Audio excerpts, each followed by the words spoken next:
खुदा जब छोड़ी छत से पुता ससुरा जब ही रथ से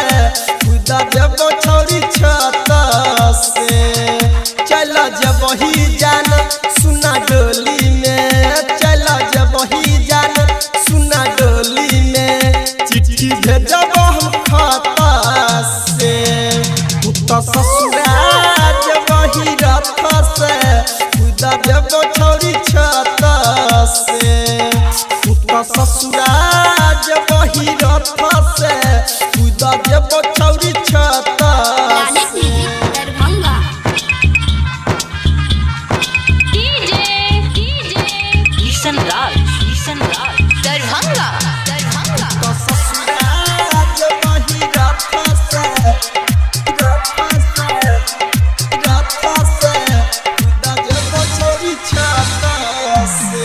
हाँ प्यार तू हमारा हंस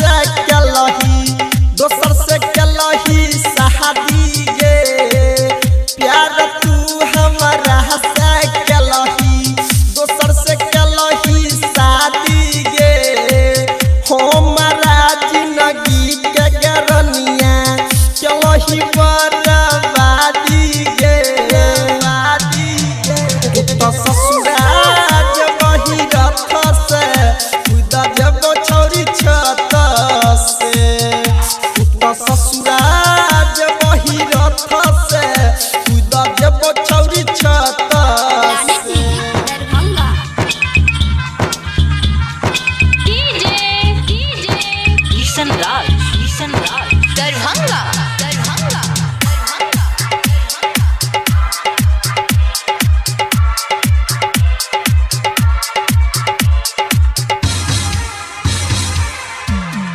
हाँ हाँ राइटर रणजीत किशन कहौ